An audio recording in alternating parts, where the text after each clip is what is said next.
رضیت باللہ ربنا بالاسلام صلی اللہ علیہ وسلم.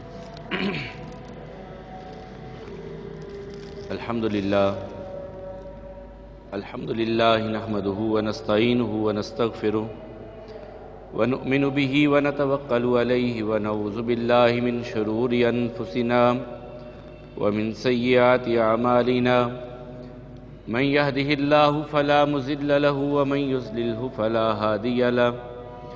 أشهد أن لا إله إلا الله وحده لا شريك له وأشهد أن سيدنا ومولانا وسندنا وشفيعنا محمدا عبده ورسوله. اللهم صل على محمد وعلى آل محمد كما صليت على إبراهيم وعلى آل إبراهيم إنك حميد مجيد. اللهم بارك على محمد وعلى آل محمد كما باركت على إبراهيم وعلى آل إبراهيم إنك حميد مجيد. رب اشرح لي صدري ويسر لي أمري واحلل عقدة من لساني يفقهوا قولي. اللهم انفعنا بما علمتنا وعلمنا ما ينفعنا وزدنا علما. ربي أوزعني أن أشكر نعمتك التي أنعمت علي وعلى والدي وأن أعمل صالحا ترضى وأصلح لي في ذريتي إني تبت إليك وإني من المسلمين. أما بعد فإن خير الحديث كتاب الله وخير الهدي هدي محمد صلى الله عليه وسلم وشر الأمور محدثاتها وكل محدثة بدعة كل بدعة ضلالة والضلالة في النار. أعوذ بالله السميع العليم من الشيطان الرجيم. بسم الله الرحمن الرحيم. يا أيها الذين آمنوا اتقوا الله حق تقاته ولا تموتن إلا وأنتم مسلمون. يا أيها الناس اتقوا ربكم الذي خلقكم من نفس واحدة وخلق منها زوجها وبث منهما رجالا كثيرا ونساء واتقوا الله الذي تساءلون به والأرحام إن الله كان عليكم رقيبا. يا أيها الذين آمنوا اتقوا الله وقولوا قولا سديدا يصلح لكم أعمالكم ويغفر لكم ذنوبكم ومن يطع الله ورسوله فقد فاز فوزا عظيما.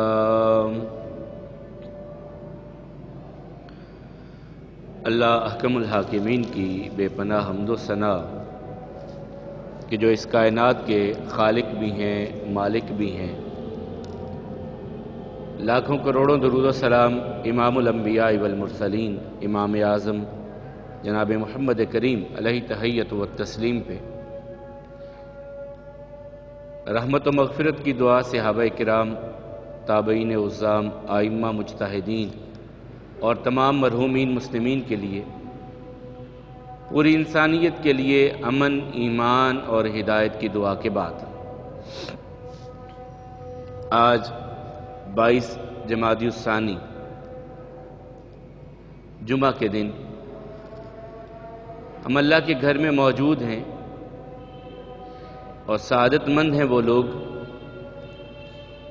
کہ جو اپنے اوقات اللہ کے گھروں میں گزارتے ہیں.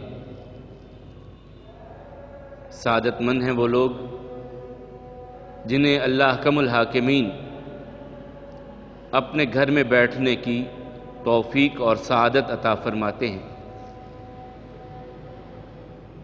یقیناً اللہ کے فضل اللہ کے احسان کے بغیر اس کی توفیق کے بغیر نہ ہم نیک اعمال کر سکتے ہیں اور نہ برے اعمال سے ہم رک سکتے ہیں. یہ سب توفیق مالک کی طرف سے ہے اور ہم مالک کی بارگاہ میں دعا گو ہیں کہ اللہ احکم الحاکمین ہمیں ان اعمال کے کرنے کی توفیق عطا فرمائے جو مالک کی رضامندی کا ذریعہ بنتے ہیں اور ان اعمال سے ہماری حفاظت فرمائے جو اللہ کی ناراضگی کا موجب بنتے ہیں. محترم سامعین، آج کے جمعہ میں ہم ایک ایسی ہستی کے بارے میں گفتگو کریں گے ایک ایسی شخصیت کے بارے میں گفتگو کریں گے کہ جن کے بارے میں کائنات کے امام جناب محمد رسول اللہ صلی اللہ علیہ وسلم نے فرمایا کہ جس انسان نے میرے ساتھ حسن سلوک کیا، مجھ پر احسان کیا، میں نے سب کے احسانوں کے بدلے چکا دیے، صرف ایک شخصیت ایسی ہے کہ جس کے احسانوں کے بدلے میں نہیں دے پایا، اللہ ہی ان کے احسانوں کا بدلہ دے گا۔ آج ان کی وفات کے حوالے سے بھی دن ہے، ہم خیر ان چیزوں کے قائل ہیں نہ فاعل ہیں کہ برسیوں کے اور نہ وفاتوں کے دن کے نہ پیدائشوں کے دن کے منانے کے، لیکن اس شخصیت کے حوالے سے کچھ باتیں آپ کے سامنے ضرور رکھنے کی کوشش کروں گا کہ جو کائنات میں نبیوں رسولوں کے بعد سب سے افضل و اعلیٰ اور عرفہ ہستی ہے، تاکہ ان کی باتوں کو، ان کے اوصاف کو، ان کی خوبیوں کو دیکھ کر کے ہمارے اندر بھی ان جیسی دین اسلام کے لیے تڑپ پیدا ہو، ان جیسی اعمال کے لیے تڑپ پیدا ہو، اور ہماری زندگی میں بھی کچھ نہ کچھ ان جیسے اعمال آ جائیں۔ اللہ کے حبیب علیہ الصلوۃ والسلام کے بارے میں ام المومنین سیدہ عائشہ صدیقہ رضی اللہ تعالیٰ عنہ بیان کرتی ہیں، صحیح بخاری کی روایت ہے، بدء الوحی میں امام بخاری رحمہ اللہ اس کو لائے ہیں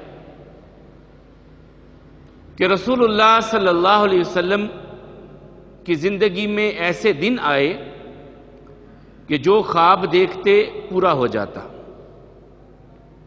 6 ماہ تک یہ کیفیت رہی، رسول اللہ صلی اللہ علیہ وسلم خواب دیکھتے پورا ہو جاتا، خواب دیکھتے پورا ہوتا، خواب دیکھتے پورا ہوتا۔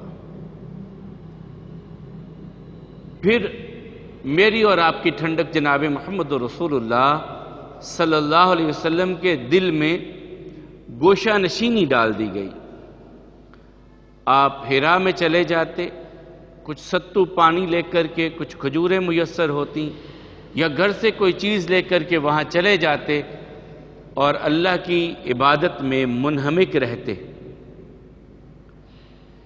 غور و فکر کرتے کائنات کے بارے میں، کائنات کے نظام کے بارے میں، بنانے والے کے بارے میں اور انسانی رویوں کے بارے میں۔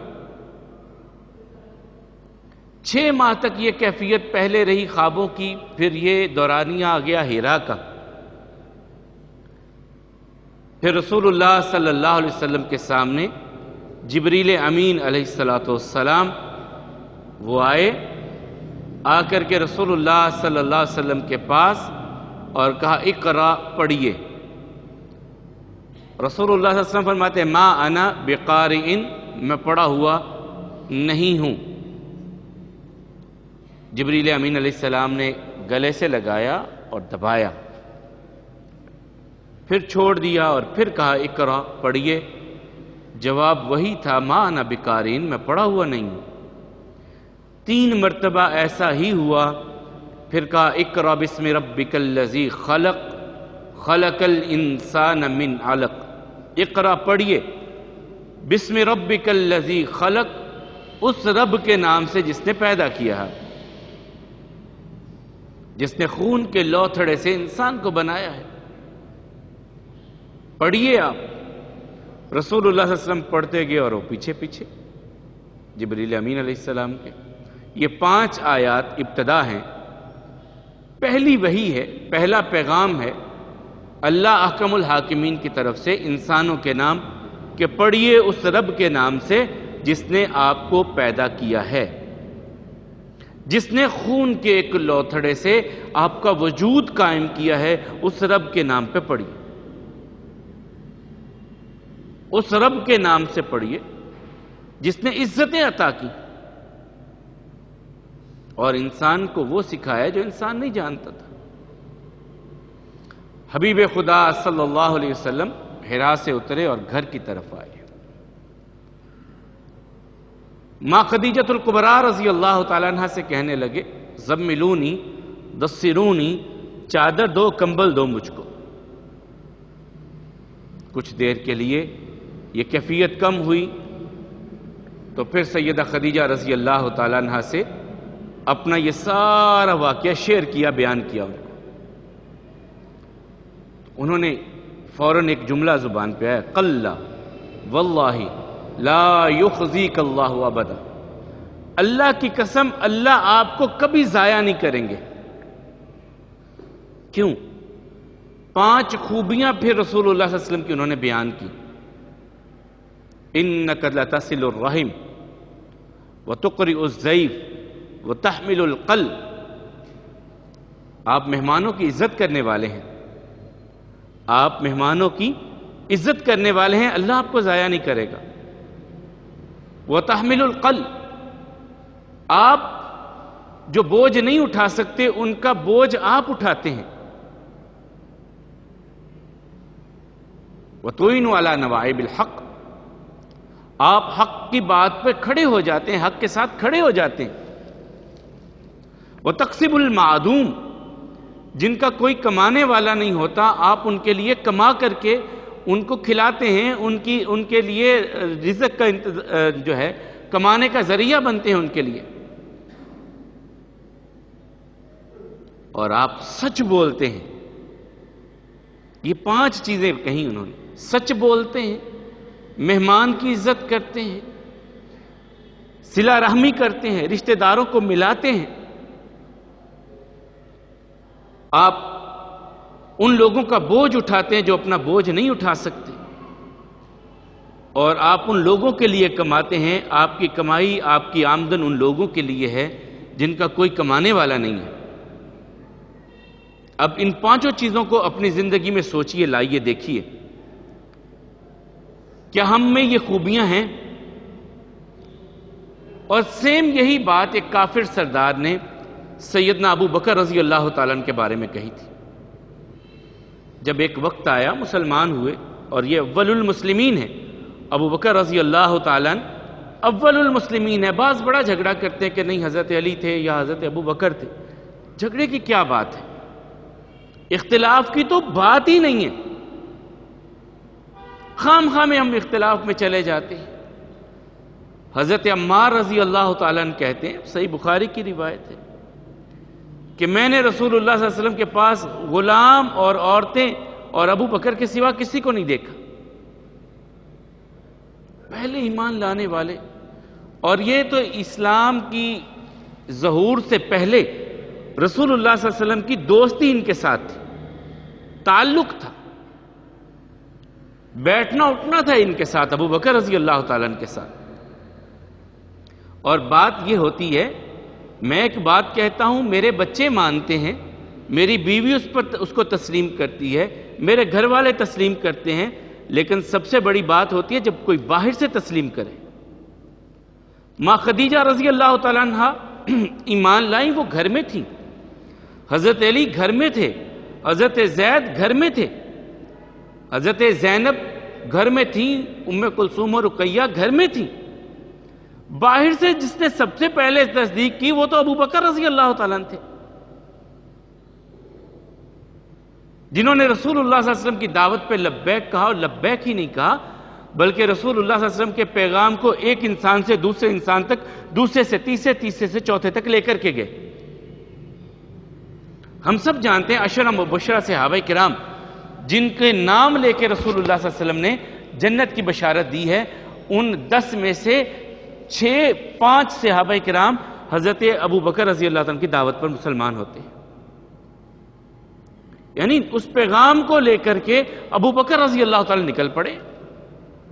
ابو عبیدہ بن جراح ہیں، عثمان بن مظعون ہیں، عثمان بن عفان ہیں، حضرت طلحہ ہیں، حضرت سعید ہیں، ان سب کے پاس جاتے ہیں، دین اسلام کی دعوت لے کر کے، پیغام لے کر کے، رسول اللہ صلی اللہ علیہ وسلم کی رسالت کا، اللہ کی وحدانیت کا۔ قوم نے پھر تنگ کیا، وہی ہوا جو رسول اللہ صلی اللہ علیہ وسلم کی دعوت کو روکنے کے لیے رسول اللہ صلی اللہ علیہ وسلم کا راستہ روکنے والے تھے، انہوں نے ابو بکر کے راستے کو بھی روکا، اور ابو بکر رضی اللہ تعالیٰ مجبور ہو گئے کہ اب مکہ کو چھوڑ کے کہیں اور چلا جاؤں جہاں میں دین اسلام پر خود بھی عمل کر سکوں اور لوگوں کو بھی دعوت دے سکوں۔ جب یہ جانے لگے، مکہ سے نکلے تو آگے راستے میں ایک کافر سردار مل گیا۔ یہ صحیح بخاری کی آگے روایت ہے، جس کا خلاصہ میں آپ کے سامنے رکھنے کی کوشش کروں گا۔ ابو بکر رضی اللہ تعالیٰ یہاں سے نکل گیا۔ اچھا، یہ بات آئی ذہن میں، پھر نکل جائے گی۔ ان کا نام عبداللہ تھا، حضرت ابو بکر رضی اللہ تعالیٰ کا نام عبداللہ تھا۔ ابو بکر ان کو کہا جاتا تھا کہ اپنے والدین کی پہلی اولاد تھی یا دین اسلام کا پہلا ثمرہ تھے، پھل تھے۔ بکر اس کو کہا جاتا ہے جو پہلا پھل درخت پہ لگتا، کسی جانور کا پہلا بچہ ہوتا۔ تو ابو بکر رضی اللہ تعالیٰ اسلام کی جھولی میں آئے یا اپنے والدین کی، اس لیے ان کو ابو بکر کہا جاتا تھا، نام ان کا عبداللہ تھا۔ یہ مکہ کو چھوڑ کر کے جانے لگے تو آگے ایک کافر سردار ملا۔ ابو بکر کدھر کا ارادہ ہے؟ کہا تیری قوم نے میرا جینا محال کر دیا، اب یہاں رہا نہیں جاتا، اب کسی ایسی جگہ پہ جاتا ہوں جہاں جا کر کے خود بھی دین اسلام پہ عمل کر سکوں اور دوسروں تک بھی دین اسلام پہنچا سکوں۔ تو اس کافر سردار نے، ابن ابی دغنہ نے کہا ابو بکر تیرے جیسے بندے کو جانا نہیں چاہیے مکہ سے،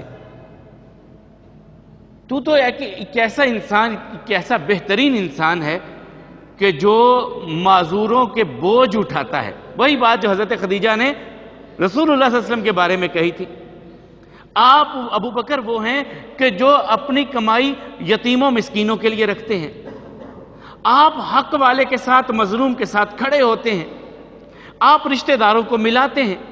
اور مکے میں سب سے بڑے عالم اس وقت میراث کے حوالے سے خاندان، کون کس خاندان کا ہے، کون کس قبیلے کا ہے، کون سی شاخ کس قبیلے پہ کہاں جا کے ملتی ہے، سب سے بڑے عالم ابو بکر رضی اللہ تعالیٰ تھے اس وقت۔ اور جب بھی کسی خاندان کا تنازع ہوتا کہ یہ فلاں خاندان کا ہے یا نہیں ہے تو فیصلہ ابو بکر سے کروایا جاتا تھا کہ آپ بتلائیے یہ خاندان، یہ اس کی شاخ ہے کہ نہیں ہے۔ یہ فیصلے ابو بکر رضی اللہ تعالیٰ کیا کرتے تھے۔ تو وہ کافر سردار کہنے لگا کہ آپ اپنی کمائی غریبوں، مسکینوں اور یتیموں کے لیے رکھتے ہیں، آپ کو مکہ چھوڑ کے نہیں جانا چاہیے۔ آپ رشتہ داروں کو ملاتے ہیں، آپ کو مکہ چھوڑ کے نہیں جانا چاہیے۔ آپ سچ بولنے والے ہیں اور سچے بندے کو مکہ چھوڑ کے کیوں جانا؟ میں آپ کے ساتھ ہوں، آپ چلیے، میں پناہ دیتا ہوں آپ کو اپنی پناہ میں لے کے میں چلتا ہوں، دیکھتا ہوں کون آپ کی طرف آتا ہے۔ تو وہی خوبیاں، کیوں کہ دوستی تھی رسول اللہ صلی اللہ علیہ وسلم کے ساتھ، تعلق تھا پہلے سے، اور اللہ کے رسول صلی اللہ علیہ وسلم کے اس فرمان کو یاد کر لیجئے جو آقا کریم علیہ السلام نے فرمایا، المرء علی دین خلیلہ، بندہ اپنے دوست کے دین پہ ہوتا ہے، دوستیاں سوچ سمجھ کے اختیار کیا کرو، تعلق بنایا کرو سوچ سمجھ کے۔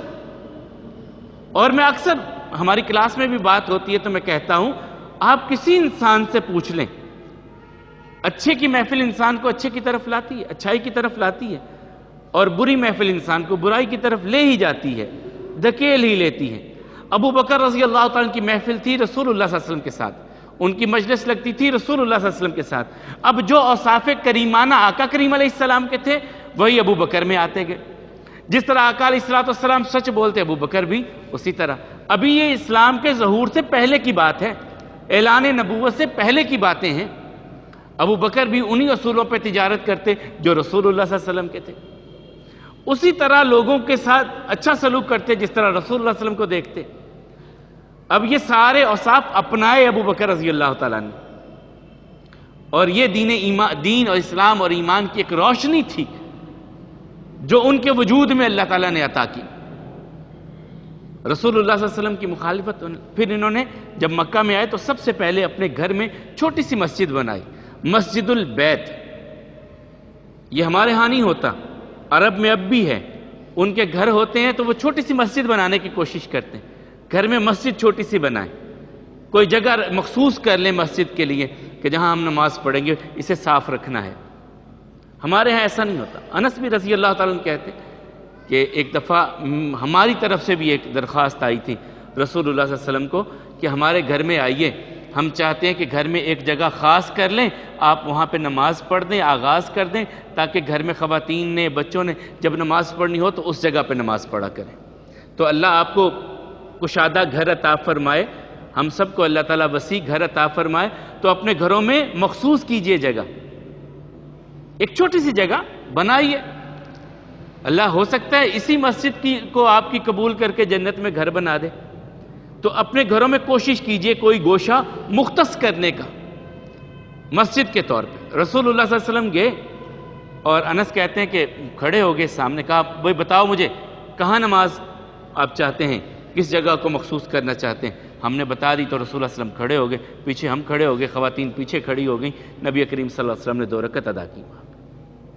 تو ابو بکر رضی اللہ تعالیٰ نے بھی پھر جب مکہ میں واپس پلٹ کے آئے نا، تو کافروں نے کہا کہ ہم بیت اللہ میں انہیں تلاوت نہیں کرنے دیں گے، بیت اللہ میں نماز نہیں پڑھنے دیں گے، تو انہوں نے اپنے گھر میں ایک گوشہ مخصوص کر لیا، وہاں پہ نماز بھی پڑھتے اور قرآن کریم کی تلاوت بھی کرتے۔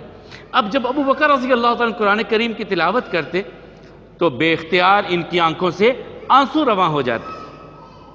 یہ بہت بڑی ایک کیفیت ہوتی ہے، لیکن ان لوگوں کے لیے جو قرآن کا فہم رکھتے ہیں، جب احساس ہوتا ہے کہ یہ اللہ کے رسول صلی اللہ علیہ وسلم کے بارے میں آتا ہے کہ قرآن کریم جب پڑھتے تو سینہ مبارک سے ایسے آواز آتی جیسے ہنڈیاں ابل رہی ہیں۔ وہ تو سوچ سمجھ پتہ ہوتا تھا کہ اس آیت میں اللہ تعالیٰ کیا کہہ رہے ہیں، اس آیت میں اللہ تعالیٰ کیا کہہ رہے ہیں، یہ عذاب کی آیات ہیں، کن قوموں پہ کس طرح اللہ کا عذاب آیا، کس طرح اللہ کی رحمت آئی۔ اور رسول اللہ صلی اللہ علیہ وسلم جب قرآن پڑھتے کوئی عذاب کی آیت آتی تو فوراً اللہ تعالیٰ سے پناہ طلب کیا کرتے، اللہ سے پناہ مانگا کرتے رسول اللہ صلی اللہ علیہ وسلم۔ اور جب کبھی کوئی اللہ کی رحمت کی بات آتی تو اللہ سے رحمت کا سوال کیا کرتے رسول اللہ صلی اللہ علیہ وسلم، لیکن جانتے ہوتے تھے، پتہ ہوتا تھا۔ تو ابو بکر رضی اللہ تعالیٰ بھی جانتے تھے، تو قرآن کریم جب پڑھتے تو ان کی آنکھوں سے بے اختیار آنکھوں سے آنسو رواں ہو جاتے۔ اور 7ویں پارے کے آغاز میں بھی اللہ تعالیٰ نے کہا نا، وَإِذَا سَمِعُوا مَا أُنزِلَ إِلَى الرَّسُولِ تَرَىٰ أَعْيُنَهُمْ تَفِيضُ مِنَ الدَّمْ۔ آپ دیکھیں گے کہ جب یہ سنتے ہیں نا اللہ کی آیات جو اللہ نے ان کی طرف پیغام بھیجا ہے، تو ان کی آنکھوں سے آنسو جاری ہو جاتے ہیں۔ کیوں؟ مِمَّا عَرَفُوا مِنَ الْحَقِّ، جو حق کو پہچانتے ہیں، جانتے ہیں یہ اللہ کی طرف سے حق ہے، تو آنکھوں میں آنسو آ جاتے۔ ابو بکر رضی اللہ تعالیٰ جب پڑھتے تو آنسو آ جاتے۔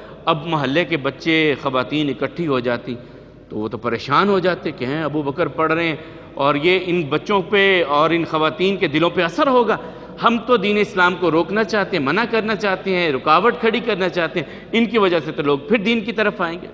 اور ایک ایسا موقع بھی آیا کہ ابو بکر رضی اللہ تعالیٰ کو بہت زیادہ پھر شدت کے ساتھ مارا گیا، اس معاملے زخمی ہو گئے، گر پڑے، ان کا خاندان حائل ہو گیا، سامنے آ گیا، انہوں نے بچایا ان کو اور لے کر کے گئے گھر میں۔ جب ہوش آیا، خاندان بیٹھا ہے سارا، ہوش آیا تو ایک ہی جملہ زبان پہ تھا، مجھے بتاؤ رسول اللہ صلی اللہ علیہ وسلم کے کیا حال ہے؟ انہیں تو کچھ نہیں ہوا، انہیں تو کسی نے کوئی تکلیف نہیں پہنچائی۔ خاندان کے لوگ غصے سے اٹھ کر کے چلے گئے کہ ہم نے تم کو بچایا ہے اور جن کی وجہ سے تمہیں مار پڑی ہے، ہوش میں آتے ہی سب سے پہلے ان کا تذکرہ، انہی کی بات کرتے، ان کی وجہ سے تو تمہیں مار پڑی ہے۔ ابو بکر رضی اللہ عنہ کی ماں کہنے لگی بیٹا کچھ کھا لو۔ کہا اماں اس وقت تک نہیں کھاؤں گا جب تک رسول اللہ صلی اللہ علیہ وسلم کے بارے میں مجھے کوئی اطلاع نہیں ملتی، وہ خیریت سے ہیں، صحیح ہیں، ان کے بارے میں جب تک اطلاع نہیں آئے گی میں اس وقت تک کچھ بھی نہیں کھاؤں پیوں گا۔ بیٹا اب میں کیسے پتہ کروں، میں کیسے باہر جاؤں، کس سے پوچھوں، کس سے ان کے بارے میں اطلاع لے کر کے آؤں؟ کہا فلاں بی بی کے پاس جاؤ اماں، وہ مسلمان ہے، ابھی اعلان نہیں کیا، ان سے پتہ چل سکتا ہے۔ پھر گئیں، ان سے پوچھا، انہوں نے بتلایا کہ ہاں رسول اللہ صلی اللہ علیہ وسلم خیریت سے ہیں۔ پھر آئے، پتہ چلا تو پھر انہوں نے کچھ کھایا پیا جب پتہ چل گیا کہ رسول اللہ صلی اللہ علیہ وسلم خیریت سے ہیں۔ پہلے دن سے لے کر کے رسول اللہ صلی اللہ علیہ وسلم کے ساتھ ساتھ کبھی بھی کوئی ایسا موقع نہیں آیا کہ جب رسول اللہ صلی اللہ علیہ وسلم کے ساتھ ابو بکر نہیں کھڑے ہوئے، یہاں تک کہ کافروں نے ایک مشورہ شروع کیا جس کا تذکرہ اللہ تعالیٰ نے سورہ انفال میں کیا کہ اب ہم سے اسلام برداشت نہیں ہوتا، ہم برداشت نہیں کر سکتے رسول اللہ صلی اللہ علیہ وسلم کی تبلیغ کو، ہم برداشت نہیں کر سکتے رسول اللہ صلی اللہ علیہ وسلم کے پیغام کو۔ اب اس کے لیے کوئی آخری فیصلہ کن معاملہ ہمیں کرنا ہے۔ بڑی ان کی میٹنگ بیٹھ گئی، ان کی پارلیمنٹ میں دارالندوہ میں میٹنگ بلا لی گئی، بیٹھ گئے سب سوچ بچار کے لیے کہ اسلام کے بڑھتے ہوئے قدموں کو کیسے روکا جائے۔ یہ جو چراغ روشن ہوا ہے اس کو کیسے بجھایا جائے۔ ہماری سرداریاں خطرے میں ہیں، ہمارے دیوی دیوتا، ہمارے بھگوان خطرے میں ہیں۔ کچھ ایسا کرو کہ اس چراغ کو یریدون لیطفئوا نور اللہ بافواہہم واللہ متم نورہ، وہ چاہتے تھے اپنی پھونکوں سے اس چراغ کو بجھا دیں، لیکن اللہ جس چراغ کو روشن کرے اسے کون بجھا سکتا ہے؟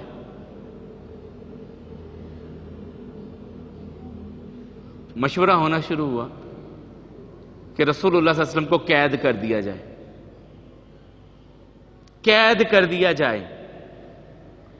دوسروں نے کہا نہیں قید کرو گے تو کیا ہوگا، جو مسلمان ہیں باہر بھی ہیں، حبشہ میں کچھ چلے گئے ہیں، یثرب میں ان کے پاؤں جم گئے ہیں، اور وہاں سے آئیں گے یہاں سے آئیں گے، اکٹھے ہو کر کے قید سے چھڑا لیں گے، پھر کیا کرو گے؟ پھر ایسا کرو کہ ان کو یہاں سے جلا وطن کر دو، مکے سے نکال دو رسول اللہ صلی اللہ علیہ وسلم کو، بھئی نکال دو، یہ جہاں جائیں گے ان کی آواز میں اتنی تاثیر ہے، دعوت میں اتنی تاثیر ہے، پیغام میں اتنی تاثیر ہے، جہاں جائیں گے وہیں جا کے لوگوں کی زندگیوں میں تبدیلی لے آئیں گے۔ پھر کیا ہے، انہیں قتل کر دو۔ استغفر اللہ، قتل کریں گے تو بنو ہاشم تو نہیں اس کو گوارا کریں گے، جو بھی قتل کرے گا بنو ہاشم کھڑے ہو جائیں گے، کوئی مسلمان ہیں یا نہیں ہیں، اپنے خاندان کی وجہ سے، اپنے قبیلے کی وجہ سے بنو ہاشم کھڑے ہو جائیں گے، پھر کیا کرو گے، ان کا مقابلہ کیسے کر پاؤ گے؟ سب سے محترم قبیلہ تو بنو ہاشم ہے، اس کے ساتھ کیسے تم پھر نپٹو گے؟ اگر تم رسول اللہ صلی اللہ علیہ وسلم کو قتل کر دیتے ہو، شہید کر دیتے ہو، خاندان کھڑا ہو جائے گا، ان سے نپٹنا مشکل ہے۔ کعب الحکم ابو جہل کو کہا گیا، اے دانائی والے تو بتا کیا کریں؟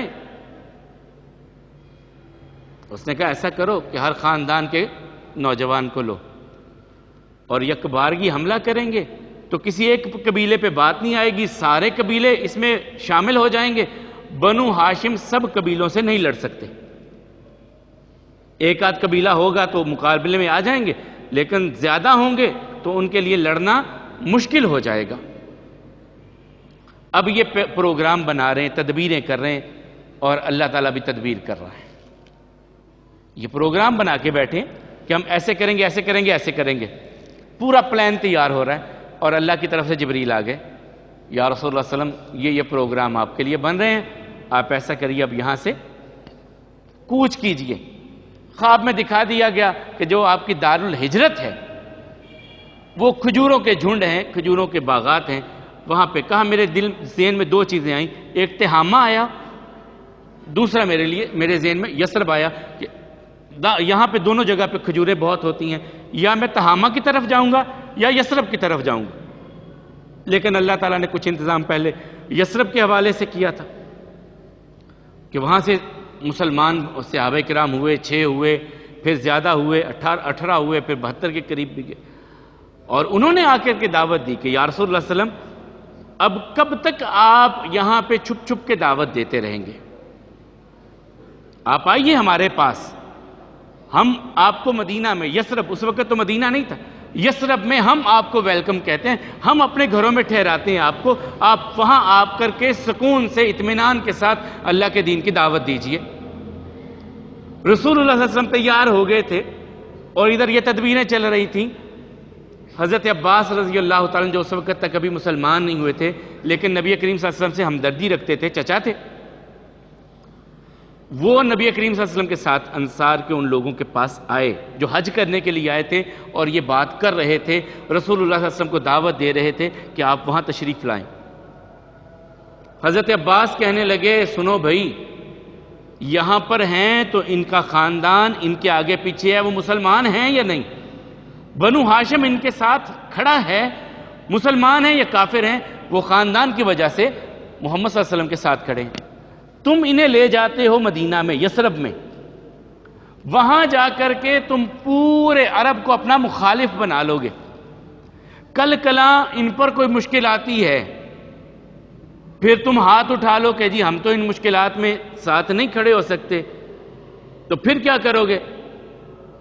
اس وقت انصار نے ایک بات کہی، انہوں نے کہا ہم اور ہمارے بچے، جہاں رسول اللہ صلی اللہ علیہ وسلم کا پسینہ ہوگا ہمارا خون ہوگا وہاں پہ.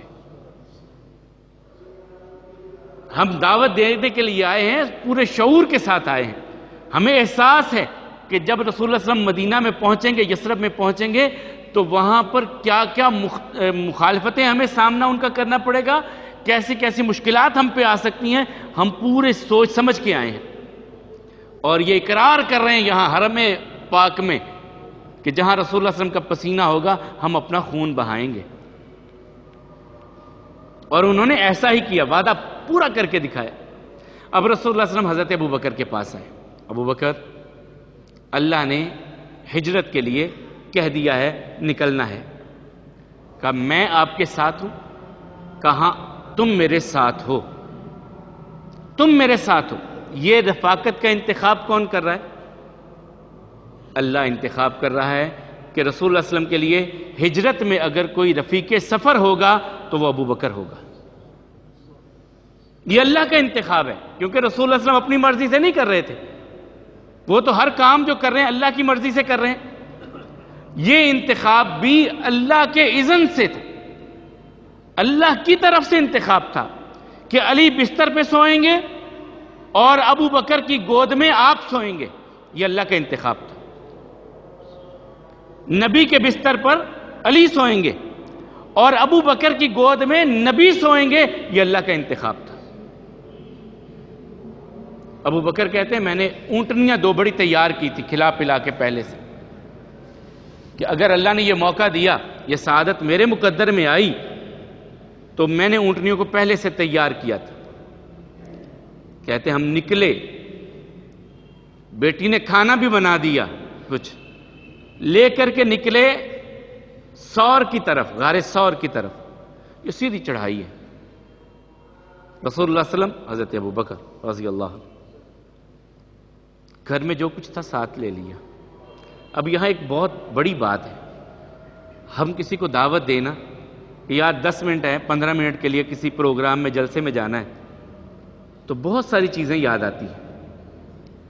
لیکن ایسی کامل فرما برداری سوائے ابی بکر کے کہیں نظر نہیں آتی. ابو بکر جانا ہے، یہ نہیں کہا کہ میرا تو کاروبار یہاں پہ بہت پھیلا ہوا ہے، میرا کپڑے کا کاروبار ہے، میں نے لوگوں سے لینے ہیں پیسہ، کتنا میں نے لوگوں سے پیسہ لینا ہے، بیٹیاں ہیں، بیٹے گھر میں ہیں، ماں باپ ہیں، بیوی ہے. کیسے کے لیے نہیں جانا، مستقل جانا ہے. اور یہ بھی پتا ہے کہ راستے میں مشکل مرحلہ بھی آ سکتا ہے، کیونکہ جب ہم نکل کے جائیں گے کافر پیچھا کریں گے، کچھ بھی ہو سکتا ہے. لیکن ایک لمحے کے لیے بھی یہ نہیں کہا کہ یا رسول اللہ صلی اللہ علیہ وسلم مجھے سوچنے کا موقع دیں کہ میں ہجرت کرنی ہے کہ نہیں کرنی. ایک لمحے کے لیے بھی ابو بکر کی زبان پہ یہ نہیں آیا. ایک لمحے کے کہا جانا ہے، کہا جی چلیے. جو کچھ تھا ساتھ میں لیا اور چل پڑے. پھر وہ وقت بھی آیا کہ رسول اللہ صلی اللہ علیہ وسلم کے پاؤں میں کہیں سے کوئی کنکر لگا، خون نکلنے لگا. ابو بکر رضی اللہ تعالیٰ نے دیکھا تو اپنے کندھوں پہ رسول اللہ صلی اللہ علیہ وسلم کو سوار کر کے یوں سور، یہ سیدھی چڑھائی ہے ایسے تقریباً 3 میل کی. اللہ ہم سب کو لے جائے، حرمین کی زیارت کی، اللہ ہم سب کو سعادت نصیب فرمائے. یہ ایسے چڑھائی ہے. تو کندھوں پہ اٹھا لیا اور نبی کریم صلی اللہ علیہ وسلم کو لے کر کے چڑھے اس چڑھائی پہ کہ رسول اللہ صلی اللہ علیہ وسلم کے پاؤں زخمی ہو گئے، یہ اب تو میں اپنے کندھوں پہ اٹھا لیتا ہوں. اور عمر میں بھی 2-2.25 سال چھوٹے تھے رسول اللہ صلی اللہ علیہ وسلم سے. اور اللہ نے یہ، خیر اگلے جمعے میں ہم اس پہ بھی بات کریں گے کہ کون کون سی چیزیں پھر مماثل ہوئیں. ابھی تو ہم پہلی 5 چیزیں بیان کر رہے تھے نا کہ ابو بکر اور نبی کریم صلی اللہ علیہ وسلم کی ایک جیسی تھی. تو آخر پہ کیا کیا ہوا وہ بھی انشاءاللہ اگلے جمعے میں ہم کچھ باتیں کریں گے اس پہ. تو ابو بکر رضی اللہ تعالیٰ عنہ کہتے ہیں جب ہم غار میں چلے گئے، میں نے صاف صفائی کی، رسول اللہ صلی اللہ علیہ وسلم نے میری گود میں سر رکھا اور سو گئے. میری گود میں سر رکھا، سو گئے. آرام کر رہے تھے، کافر پیچھا کرتے آئے، اتنے قریب آ گئے کہ اگر وہ اپنے پاؤں کی طرف دیکھتے تو ہم پہ نظر پڑ جاتی۔ اس وقت میں نے کہا یا رسول اللہ صلی اللہ علیہ وسلم، کافر تو قریب آ گئے ہیں، بہت قریب آ گئے ہیں۔ تو رسول اللہ صلی اللہ علیہ وسلم فرمایا، ابو بکر، صحیح بخاری کی روایت کے الفاظ ہیں، ابو بکر لا تحزن ان اللہ معنا، ابو بکر غم نہ کر، اللہ ہمارے ساتھ ہے۔ اور اللہ نے سورہ توبہ میں اس پورے واقعے کی ایک تفصیل بیان کر دی۔ سورہ توبہ میں اللہ تعالیٰ کہتے ہیں تم میرے نبی کی مدد کرو یا نہ کرو، میں نے اپنے نبی کی اس وقت مدد کی جب انہیں کافروں نے نکال دیا تھا، یہ مکہ سے نکل رہے تھے اور یہ 2 تھے اس وقت جب انہوں نے اپنے ساتھی سے کہا تھا غم نہ کر، اللہ ہمارے ساتھ ہے، تو اللہ نے ان کے ساتھی یعنی رسول اللہ صلی اللہ علیہ وسلم کے ساتھی کے دل کو اطمینان اللہ نے عطا کیا۔ اللہ اب جس کے دل کو ایمان، اطمینان اور سکون عطا کرے اس کا نام ابو بکر ہے۔ اللہ کہتے ہیں میں نے اس کے دل کو ایمان اور اطمینان عطا کر دیا، سکون نازل کر دیا، اور ایسے لشکروں کے ساتھ اس کی مدد کی جو نظر نہیں آتے تھے، میں نے مدد کی، اللہ کہتے ہیں۔ اور نبی کریم صلی اللہ علیہ وسلم کا لیے ذریعہ کس کو بنایا؟ ابو بکر رضی اللہ تعالیٰ عنہ کو۔ تو وقت اپنے اختتام کی طرف جا رہا ہے، یہ ہجرت تک، اور یہاں سے پھر ایک مرتبہ حضرت براء بن عازب رضی اللہ تعالیٰ عنہ کہتے ہیں ابو بکر نے میرے ابا جان سے ایک پالان اونٹ کے اوپر جو رکھتے ہیں کچاوا وہ خریدا، تو کہنے لگے اپنے بیٹے کو براء کو کہیے کہ گھر تک چھوڑ آئے۔ تو میرے ابا جان کہنے لگے نہیں ابو بکر، میرا بیٹا چھوڑ تو آئے گا لیکن ایک شرط پہ۔ کیا؟ کہا ہجرت کا کوئی واقعہ مجھے سنا دیجئے۔ حضرت براء بن عازب رضی اللہ عنہما باپ بیٹا صحابی ہیں، کہتے ہیں آپ نے خرید لیا، میرا بیٹا آپ کے گھر تک چھوڑ بھی آئے گا، یہ لکڑی کا پلان جو اونٹ کے اوپر رکھتے ہیں اس کو، لیکن مجھے ہجرت کا کوئی واقعہ سنائیے، آپ تھے اور آقا تھے، دونوں سفر میں تھے، وہاں پہ آپ کے ساتھ کیا کیا واقعات پیش آئے؟ تو انہوں نے ایک واقعہ اس وقت حضرت ابو بکر رضی اللہ تعالیٰ نے سنایا کہ ہم جب نکلے، کافر ہمارے پیچھے تھے، سور میں 3 دن رہنے کے بعد آگے جب سفر کرنے لگے تو دن میں دھوپ بہت شدت کی تھی، میں نے ایک بڑی سی چٹان کے نیچے جگہ کو صاف کیا اور رسول اللہ صلی اللہ علیہ وسلم کے لیے کپڑا بچھا دیا کہ آپ یہاں چٹان کے نیچے آرام کیجئے۔ رسول اللہ صلی اللہ علیہ وسلم سو گئے، دھوپ تھی، میں پہرے پہ کھڑا ہو گیا، دائیں بائیں دیکھنے لگا کہ کوئی دشمن پیچھے سے نہ آ رہا ہو، کوئی دائیں بائیں سے نہ آ رہا ہو کہ رسول اللہ صلی اللہ علیہ وسلم کو تکلیف پہنچے۔ میں گھوم رہا ہوں سخت دھوپ میں، رسول اللہ صلی اللہ علیہ وسلم سو رہے ہیں، مجھے ایک بکریوں کا چرواہا نظر آیا جو بکریاں لے کے آ رہا تھا، وہ بھی سائے کی تلاش میں تھا کہ کہیں آرام کر سکے، دھوپ شدت کی تھی۔ وہ بکریوں والا ہے، میں نے پوچھا کون ہے تو؟ میں فلاں کا غلام ہوں، کیا ہمیں بکریوں میں سے کچھ دودھ مل سکتا ہے؟ میں نے اس سے پوچھا، کہاں مل سکتا ہے؟ اس نے ایک بکری کو لایا تو میں نے کہا نہیں پہلے اپنے ہاتھوں کو صاف کر، بکری کو صاف کر، پہلے یہ دودھ جو پلانا ہے رسول اللہ صلی اللہ علیہ وسلم نے پینا ہے، صاف کر، پہلے اپنے ہاتھ جھاڑ اچھی طرح صاف کر۔ کہا پھر اس نے دودھ دھویا ایک کٹورے میں، میں نے اس کو پہلے پانی بہا کے ٹھنڈا کیا، اتنے میں رسول اللہ صلی اللہ علیہ وسلم جاگ پڑے، تو میں نے رسول اللہ صلی اللہ علیہ وسلم کو وہ دودھ پلایا، میں نے پلایا، اور پھر ہم یہاں سے آگے سفر کے لیے نکلے۔ تو وقت ختم ہوا، اسی سے ہم آگے آغاز کریں گے۔ ابو بکر رضی اللہ تعالیٰ نے پھر نبی کریم صلی اللہ علیہ وسلم کے ساتھ مدینہ میں پہنچے، مدینہ میں پہنچنے کے بعد آقا کریم علیہ السلام کے ساتھ ان کا معاملہ کیسا رہا، پھر رسول اللہ صلی اللہ علیہ وسلم کے ساتھ جہاد کیسے کرتے تھے، اور رسول اللہ صلی اللہ علیہ وسلم کے ساتھ ان کا ساتھ کیسا رہا، پھر رسول اللہ صلی اللہ علیہ وسلم کے یہ سسر بنے تو وہ کیسے ہوئے، یہ انشاءاللہ ہم اگلے جمعے میں بات کریں گے۔ اللہ احکم الحاکمین پریشان حال لوگوں کی پریشانیوں کو دور فرمائے، تنگ دستوں کی تنگ دستی کو دور فرمائے۔ ہاں آج میں بھول گیا، آج تو دن تھا وہ 5 فروری کا بھی اہلیان کشمیر کے لیے، یہ ایک بڑا دن تھا، بڑا معاملہ تھا جو میرے ذہن سے نکلا۔ سچ بات یہ ہے کہ اس وقت ملت اسلامیہ جس کمزور ترین حالت میں ہے ایسی کبھی نہ تھی، اور وہ بات سچ ہوتی ہوئی نظر آتی ہے جو رسول اللہ صلی اللہ علیہ وسلم نے فرمایا تھا کہ ایک وقت تم پر آئے گا کہ لوگ دعوت دیں گے کہ آؤ مسلمانوں کو کھا جائیں، جیسے کھانے کے لیے بلایا جاتا نا، آؤ کھانا کھل گیا ہے تو آ جاؤ، اس طرح لوگ تم پر حملہ کرنے کے لیے ایک دوسرے کو بلائیں گے۔ تو صحابی نے پلٹ کے پوچھا، یا رسول اللہ صلی اللہ علیہ وسلم کیا ہماری تعداد کم ہوگی؟ کہا نہیں، تعداد بہت زیادہ ہوگی۔ پھر ہم پر اس طرح کافر کیسے ٹوٹ پڑیں گے؟ کہا تم میں وہن پیدا ہو جائے گا۔ صحابہ نے پوچھا مل وہن یا رسول اللہ، وہن کیا اللہ کے رسول صلی اللہ علیہ وسلم؟ فرمایا حب الدنیا و کراہیت الموت، دنیا تمہیں بڑی محبوب ہو جائے گی اور موت ناپسندیدہ تمہارے لیے ہوگی، اس وقت تمہاری یہ کیفیت ہو جائے گی۔ آج یہ کیفیت ہے کہ ہم 56 اسلامی ملک ہوں اور ہمارے ہی بہن بھائی لاک ڈاؤن کی ایک بڑی کیفیت اور طویل عرصے سے وہ اذیت برداشت کر رہے ہیں، وہ مجبور ہیں،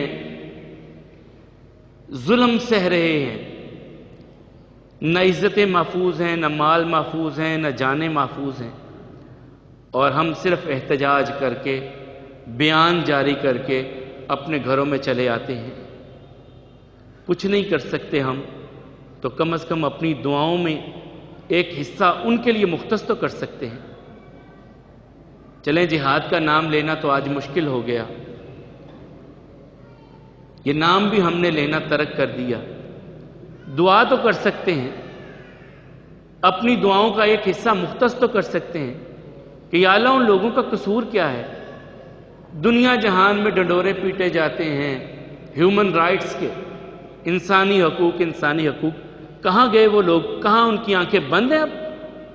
کیا انسانی حقوق صرف غیر مسلموں کے لیے، مسلمانوں کے نہیں ہیں؟ کیا کشمیر کے مسلمان بہنوں بیٹیوں کے انسانی حقوق نہیں ہیں؟ کیا کشمیر کے بوڑھے کے انسانی حقوق نہیں ہیں، جس کے بیٹے کو اس کے سامنے جو ہے وہ چھنی کر دیا جائے اس کے وجود کو، اس کے انسانی حقوق نہیں ہیں؟ کیا وہ انسان نہیں ہے؟ کدھر جاتے ہیں وہ اقوام ساری زندگی پیٹتے رہے۔ یاد رکھیں ایک ہی حل ہے، ایک ہی حل ہے، عزت والا حل وہی ہے جو اللہ کے حبیب علیہ الصلوۃ والسلام نے کہا، کمر بستہ ہو جاؤ، کھڑے ہو جاؤ۔ اور یہ انفرادی تو نہیں ہو سکتا، یہ تو حکومتوں کے معاملات ہیں۔ اللہ انہیں کچھ غیرت دے، ان کے اندر یہ حمیت اللہ پیدا کرے، وہ سمجھیں کہ جیسے ہم ہیں ویسے وہ ہیں، اور 56 اسلامی ملک ہوں اور اقتدار ہو، حکمرانیاں ہوں، مال ہو، سب کچھ ہو، اور کھڑے نہ ہوں، یہ سب سے بڑھ کر ذلت کی بات ہے۔ اللہ ہمیں ایسا حکمران دے دے جو عزت والا ہو، غیرت والا ہو، حمیت والا ہو، جو سب مسلمانوں کو اپنے جیسا سمجھنے والا ہو۔ اللہ احکم الحاکمین اہل کشمیر کی، اہل فلسطین کی مدد فرمائے، برما کے مسلمانوں کی اللہ مدد فرمائے۔ اے مالک و مولا، ہم تو مجبور ہو گئے، ہم تو کمزور ہو گئے، اے اللہ تو تو غالب ہے، اے اللہ تو تو غلبے والا ہے، ہر حال میں غالب ہے۔ یا اللہ کوئی ایسا معاملہ کر دے ان کی مدد کے لیے، یا اللہ آسانیاں پیدا کر دے، اے اللہ انہیں آسانیاں پیدا کر دے ان کے لیے، انہیں بھی آزادی والی، عزت والی زندگی عطا فرما۔ اے مالک و مولا، انہیں بھی آزادی میں سانس لینے کی توفیق، سعادت نصیب فرما۔ اے مولا کریم، ان کے لیے آسانیاں پیدا کر دے، مدد فرما، غیب سے مدد فرما۔ اے بدر میں مدد کرنے والے اللہ، اہلیان کشمیر کی مدد فرما۔ اے بدر میں مدد کرنے والے اللہ، اپنے نبی کی مدد کرنے والے، اپنے نبی کے ساتھیوں کی مدد کرنے والے اللہ، فلسطین کے مسلمانوں کی مدد فرما، برما کے مسلمانوں کی مدد فرما۔ اے مالک و مولا، انہیں بھی آزادی نصیب فرما، یا اللہ انہیں بھی آزادی نصیب فرما، ہمیں بھی ایمان کی دولت نصیب فرما۔ اے مالک و مولا، ایمان والی، صحت والی زندگی ہم سب کو عطا فرما۔ اقول قولی ھذا والحمد للہ، استغفر اللہ لی ولکم ولسائر المسلمین۔